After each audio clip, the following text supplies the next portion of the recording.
Assalamualaikum warahmatullahi wabarakatuh. Salam sejahtera untuk kita semua. Salam sejahtera untuk seluruh saudara-saudaraku sebangsa dan setanah air dimanapun Anda berada, para hadirin, para pemirsa.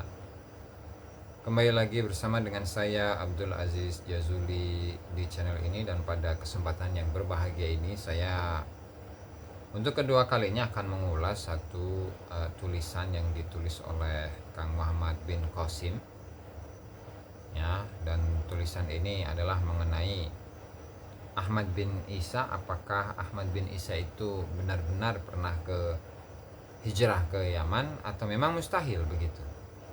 Nah, adapun untuk tulisan dari Kang Muhammad bin Qasim ini, ya, beliau menyatakan bahwa mustahil Ahmad bin Isa hijrah ke Yaman. Oke. Pada risalah tentang Ahlul Bait terbitan RA halaman 89, ya, gambar 1, disebutkan bahwa Ahmad bin Isa pada tahun 317 Hijriah bersama golongan keluarga dekatnya ke Hadramut. Nah, pada halaman yang sama dikatakan selain itu Abdullah dibawa hijrah oleh ayahnya ke tanah Hadramut yang ketika itu jauh dari keramaian, sehingga namanya mungkin belum sampai kepada mereka. Sekarang kita simak bagaimana penjelasan RA melalui Nabawi TV, gambar 2, ya. Berhujah dengan Syekh Syaraf Al-Ubaidili menjelaskan bahwa Ahmad bin Isa itu hijrah ke Basrah. Dari kedua nukilan Balawi di atas berbeda tempat hijrah dari Ahmad bin Isa. Nah, dari sini saja bisa difahami kalau pendapat Balawi sendiri kontradiktif satu sama lain, tidak sepakat dalam menentukan tempat hijrah Ahmad bin Isa. Nah, Habib-habib wajib untuk jawab dulu kesimpang siuran ini. Nah, coba kita lihat ya foto untuk yang pertama. Nah, sini nih. Tuh, nanti kita tampilkan aja ya. Nah, qala Syekh Syaraf Al-Ubaidillah Hajar Syarif Ahmad bin Isa An-Naqib minal Madinah ilal Basrah fil ashri tsaniyah minal qarni rabi' al-hijri wa kharaja minha huwa wa waladuhu Abdullah ilal masyriq. Nah, ini simpang siurnya ini ya, meskipun kalau dari pihak muhakkiknya itu sendiri itu terjadi menyatakan bahwa di situ terjadi kesalahannya, jadi kebalik gitu, harusnya itu dari Basrah ke Madinah. Oke, kedua nih, nah itu sama ya. Al-Muhajir, sebagian orang bermasalahkan tidak disebutkannya Ubaidillah sebagai putra Ahmad Al-Muhajir dalam kitab-kitab nasab terdahulu. Perlu diketahui bahwa tidak ada satu ahli nasab pun yang mengingkari, ya, padahal kan yang namanya nasab itu perlu pembuktian, hujjah. Apakah benar Ahmad bin Isa saat itu ada di Yaman, kan begitu? Itu saja dulu, baru kemudian membicarakan tentang anaknya Ahmad bin Isa. Apakah anaknya Ahmad bin Isa yang bernama Ubaidillah itu benar-benar ada, atau itu adalah sosok fiktif yang sengaja dibikin-bikin untuk menyambungkan kenasabannya Balawi kepada Rasulullah Shallallahu Alaihi Wasallam. Jadi begitu kan? Oke, kita lanjut dengan tulisannya, ya. Oke, sambil nunggu jawaban kita skip dulu Qoromitoh. Nah, ini membahas tentang Qoromitoh ya.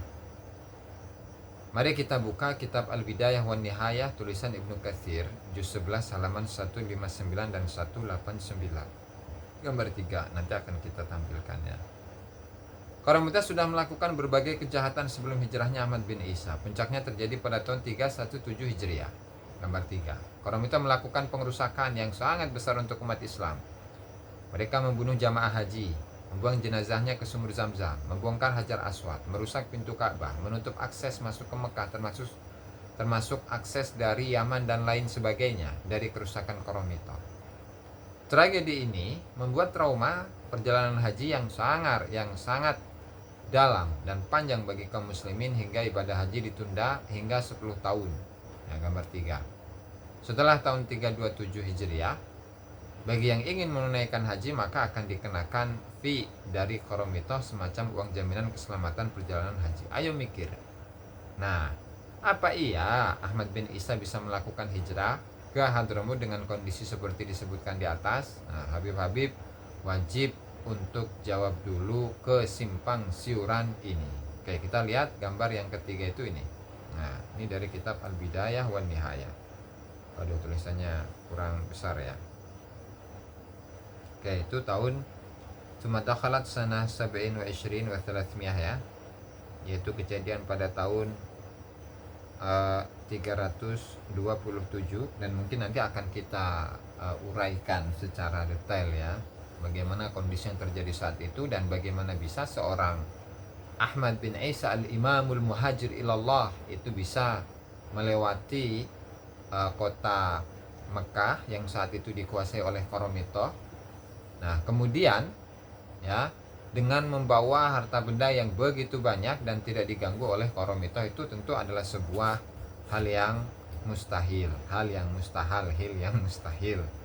Nah, kemudian yang untuk halaman berikutnya itu ya, tsumma dakhalat sanata sab'a asyrata wa thalathimi'atin, kemudian masuk pada tahun 317 Hijriah ya, dalam penyerangan Ka'bah itu.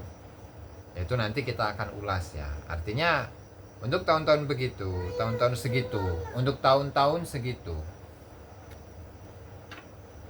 pasti mustahil ya, tahun-tahun segitu mustahil untuk melewati kota Mekah dengan kondisi yang begitu parah, kondisi yang begitu berbahaya. Apalagi Ahmad bin Isa bersama dengan 70 rombongannya, 70 orang rombongannya, dengan membawa harta yang melimpah, di mana membawa banyak onta, dan masing-masing dari onta itu terdapat emas dan perak, lempengan-lempengan emas dan perak, batangan-batangan emas dan perak. Nah, tentu itu tidak sesuai dong dengan kenyataan ya, dilihat dari sisi, dari kondisi sosialnya saja, keamanannya saja itu sangat berbahaya loh di sana, apalagi dengan melakukan perjalanan yang begitu jauh dan membawa harta yang begitu banyak. Memang nggak khawatir perjalanan tersebut itu akan dirampok oleh Qaromitoh gitu misalkan ya. Nah, tentu itu adalah satu hal yang perlu dijawab itu oleh kalangan Ba'alawi. Kemudian yang ketiga ya, Hadramut. Keraguan pertama kali datang dari orang-orang Hadramut sendiri. Gambar 4. Konon karena nasab Ahmad bin Isa diragukan di Hadramut, sehingga Ubaidillah disuruh naik haji bersama orang-orang Hadramut untuk isbat pada jamaah haji dari Basrah. Apa iya si Ubaid bersama orang-orang Hadramut bisa melakukan perjalanan haji dan bertemu orang-orang Basrah dengan kondisi seperti yang dijelaskan di atas ya? Keanehan dari hijrah ini, masa iya Ahmad bin Isa hijrah bersama 70 orang, di antara mereka tidak ada yang bisa bersaksi kalau Ahmad bin Isa itu benar anak dari Isa Ar-Rumi, hingga mesti diutus Ubaid ke Mekah untuk haji plus isbat nasab. Payah karangan Ba'alawi gitu. Keraguan kedua kalinya orang-orang Hadramut. Gambar 4B ya. Jadi mereka datang ke Basrah bersama 100 orang jamaah haji Hadramut di hadapan hakim. Kalau lihat lagi kondisi Jazirah Arab masa itu, yang mayoritas dikuasai oleh Qaromitoh, satu ya, ada beberapa poin nih. Apa gunanya isbat pertama kali di atas ya? Kemudian yang kedua, sangat sulit diterima akal apabila 100 jamaah haji Hadramut rela mendatangi Basrah. Itu ya ngapain? Cuman pembuktian doang, ngapain jauh-jauh? Apalagi untuk proses perjalanannya itu sangat jauh dan juga membutuhkan kepada dana yang besar.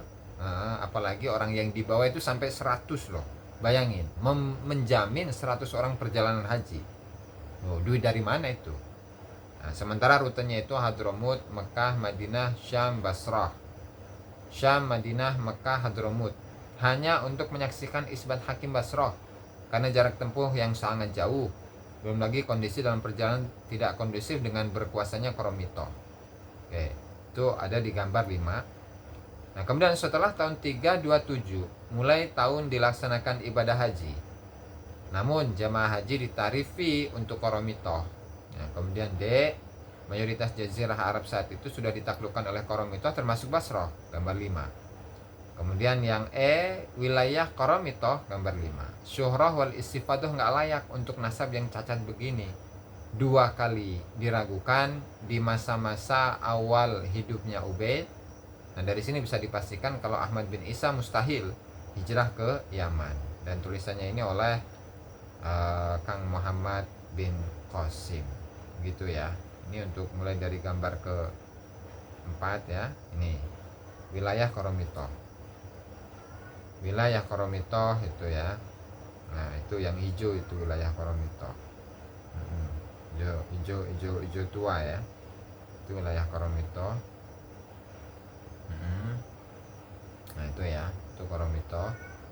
Dan gambar yang berikutnya itu bicara nasab Ba'lawi, di mana Syekh Al-Hasawi menyebutkan dalam kitabnya Tathbitul Fuad sebuah narasi legendaris bahwa beberapa orang Yaman meragukan garis keturunan Ahmad bin Isa sehingga putranya disangsikan tadi Ubaidillah ya. Nah, jadi bukan cetakan yang ini Kang Muhammad bin Qasim, tetapi untuk buku ini ya.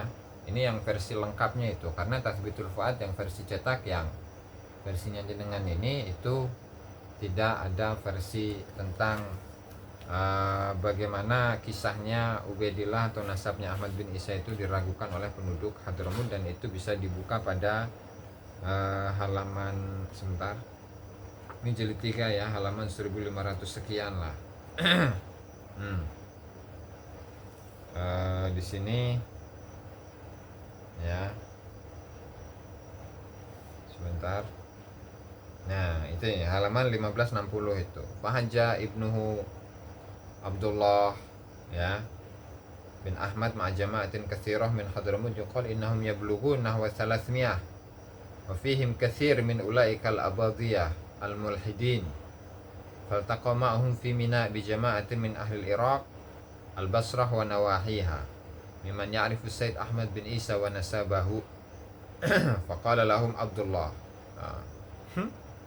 Ya Allah. Oke.